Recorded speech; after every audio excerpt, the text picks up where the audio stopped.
Chipuff here, and welcome back to the ESOventure, as I am calling it. I am here again with my friend Fel, short for Fel Harbor. She is a Mogoi maven, and her first pet, the red Malkin cub. So this is where you start. They just drop you off right in the middle of the city. Let me show you the map so you can get a size scale here. So we're down here where this blue arrow is in the East Market in the beginner's little square area. This is the entire Pokari city. If you played official before the update to Odyssey, it didn't look like this. Pokari was much smaller. This in itself is a location or an instance, so you can't just fly out over the wall. There's a glass wall, invisible wall.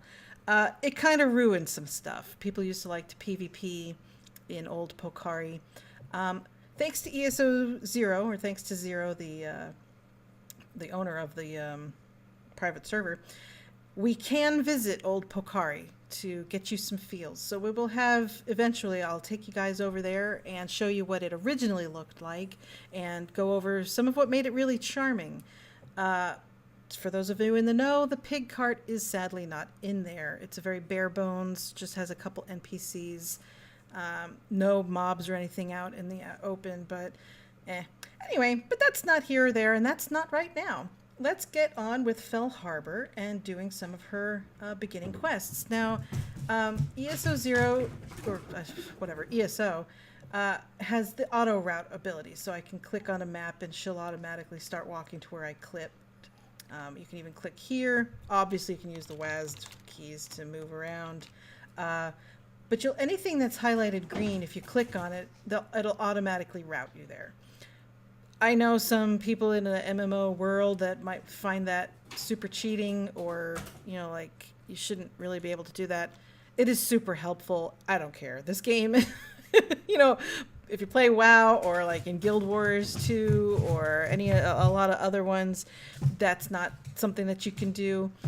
Maybe it's more immersive. It's more, I guess, professional. I don't know, more hardcore. Who cares? We can do it here. So we're going to talk to Miss Grace. Pokari is truly a magnificent city. Here we are magically protected from all the troubles of the rest of the world. Cool. You are, because there's an invisible wall outside. Beginning in Odyssey. Welcome to the imperial capital, Pokari. There are many stories of great heroes who came from here. If you seek out those in need, you may one day be spoken of alongside them. Just look for people like myself with a talisman above them. She's talking about the little scroll. Gold scrolls have important quests. Blue scrolls just have regular quests. And grayed out scrolls mean you're doing a quest for them. There you go. Got it. Da-da-da! Achievement! I got 12 experience and 10 spirit. So now you'll notice I got nothing to do, but she's got the little book. So a book is also a quest. So, okay, talk to her again. Pokari is truly, they always say the same thing. I just said this, rest of the world. Okay, well, I'm a novice and I need a weapon. I have heard that outside of Pokari, the lands have begun to fall into turmoil. You should go speak to the veteran and see if he can help you defend yourself. If you want, you can just open your quest log using the Q key and click on his name to automatically walk to him. Sounds like a good idea. So I could open with Q, and here's where my accepted quests go. The tracker is this thing on the side, so I could turn that on or off. You can pick which ones to track. It automatically tracks them for you. These are all of the available ones. So if you ever find that you didn't have anything to do, you could come in here and be like, oh, I need something to do. And, either find the main quest you were supposed to be on, the gold quests, or the epic quests. I don't really have many I can click on yet. Then there's like side quests, fun quests, whatever. None of these are fun, but what? Let's go. This will give you more details about it. It'll even show you sometimes what your reward will be. Sometimes like, I don't know if I want to do this, but then you see you get like a cool pet or something. You might do it. It seems there's trouble outside of the city of Pokari. Find the veteran to receive a weapon. Left click on his name below to auto route to him. So I could do that, and I'll start to run. I could have also clicked this. So she's going to take us through.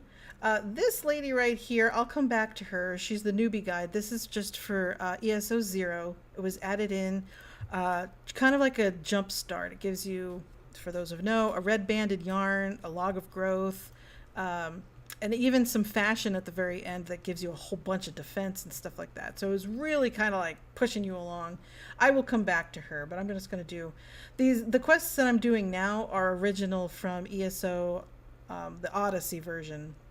They're slightly different from what you would have done in the original ESO. There, you would have been running around your own town rather than Pokari. You wouldn't have been to Pokari yet. I think this is lacking something, because when you started there, you're in a little tiny city. Even in the regular Pokari, which was super tiny, it's not even that, they're tinier than that. And then you had to okay, you're ready to go to the big city, and you're like, whoa, cool. And that's where then you saw everybody there. And a lot of MMOs do that. I remember in Guild Wars 2, I started as Char, obviously. When you play as the Char and you start in their city and you do quests around there, and really all you're seeing running around are other Char. And then you're like, okay, now you're ready to go to Lionsgate or whatever. And when you get there, whoa, then you get to see all the other classes that I don't remember their names for. But, anyway, so it kind of ruined it a little bit, but what you gonna do? Here's the veteran. He's this big burly dude. Looks like he's kind of drunk or something. So I've got quest related and adventure register. He has an adventure, like an instance you could do, 15-minute stand, which is literally standing in a corner for 15 minutes. I guess you were supposed to fight mobs, but you could tweak it so you just stand in the corner and hope you're not the one farthest away from the wall, and just sit there and win. But anyway, that is defunct. I don't think it works at all. But we're going to talk to him because we have a quest. I've seen war in my time, but this is different. The spirits and beasts are beginning to cause trouble. I know how to deal with an army of soldiers, but not this. He doesn't look like he has that voice, but that's what I did. Quest related. Please select from the list below. Yeah, that's because you walk up to a person, they're like, hey, I've got a list of things you can talk to me about. Oh, man, I want to do that. I want to talk to you about weapons. So you plan to venture out of the city? Well, I wouldn't feel right if you left unprotected. Please take this weapon to be safe. To equip it, open your bag with the B key and right-click it. Thanks.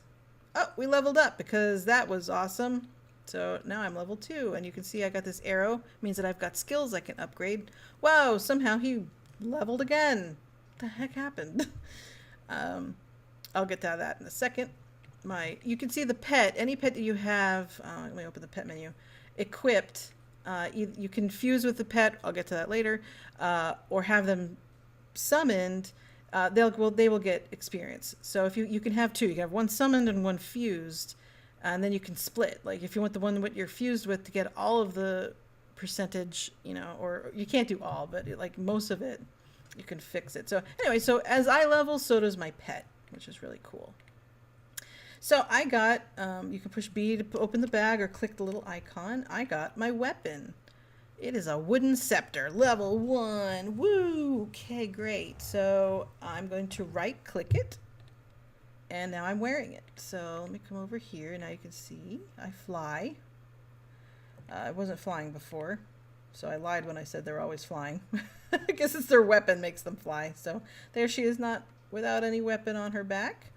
And let's go ahead and put on the newbie weapon scepter. Oh, she doesn't wear it on her back. I forgot. I'm too used to Mystic and other things. She wears it at her side. So it's this ball and then this staff thingy here. So she's kind of got a devil stick thing going on. And now she flies. Whee! All right. Well, I have nothing else to do. You can see my quest list disappeared. Also, I don't know if you've been noticing, this is the chat window. So this is the information any chat would show up. Obviously, there are not many people on this server, so nobody's talking right now. But you'll see here, my pet is talking to me. I didn't know I could whisper to him, but... So my pet is talking, and he's saying, Sage, I am a pet with 2 empty skill slots. It's so embarrassing. She's referring to these, because they can do skills, attacks, and stuff. Anyway, so yeah, the pets and other mobs and stuff, they can talk in common to you, the pet. And so only you can see it, but sometimes they say some really weird stuff. Noble Fell, there are 2 steps to fighting. 1, get close. 2, win. My friend, you and I were fated to be a successful fighting team. Yeah, until I don't use you anymore. Savior, you should think about your future. Have you considered playing the stock market? My friend, when you say good dog, are you referring to your tiny one? Savior, thanks to you, I leveled up. Okay, that's what he says when he levels, obviously. And thanks for giving me the chance to level up. Please give your tiny one more cake. So they say some funny stuff in the bottom. If something comes up and I missed it, feel free to pause it and see if you can read what they said, because it could be kind of funny.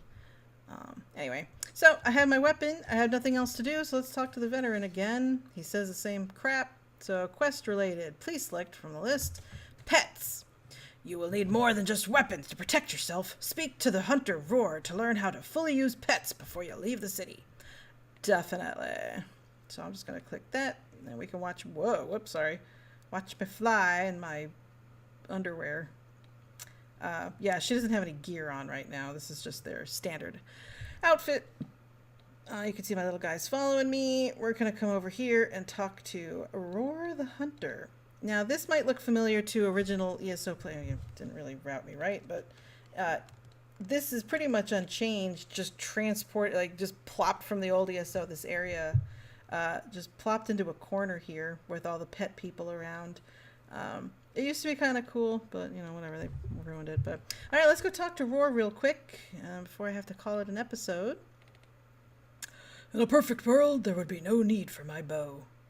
Holding a bow? Dude, you're holding the sword by the bamboo, whatever. Okay, you're right. So he lets you do a whole bunch of different stuff with pets. You can rename them. Identify means if you had an egg or something that you won, you can have him tell what's in the egg. Because that's the only way to see all of their stats. Like if you hover this, you can see the stats on the side here. You have to identify them before you can. Pets used to die a lot, and I actually don't remember, but there might not have even been revival, or they didn't revive on their own. They changed that, so they will revive eventually on their own, or you could pay 1 gold or something like that for him to do it. I don't know why you would ever do that. Evolve is only for a certain set of pets, and then this is about pets, and then a pendant is one of the items that they can wear to give them more stuff. But we're here for a quest. Please, everybody says that. Novice, I'm pets. In this world, most monsters can be taught and trained to be pets, but you need to reach level 15 first. I see you already have one, so let me teach you more. Yes, please. I'm level 3. What? Is my pet gonna level opposite of me? Then you gotta talk to him again. Quest related. Summon and fuse. So this is what I was kind of going over. And actually, I'm going to leave this for the next episode because this is going to take a little while. So thank you for watching this episode. I hope you're enjoying it so far. I know it's kind of a choppy ride, but we'll get eventually to where it's like, oh my gosh, this is so boring, and I will be able to cut some stuff out. But hope you're enjoying seeing some of the old haunting grounds if you or stomping grounds, whatever, if you used to play ESO. And I hope you continue to enjoy this ride. So I will see you next time. Bye.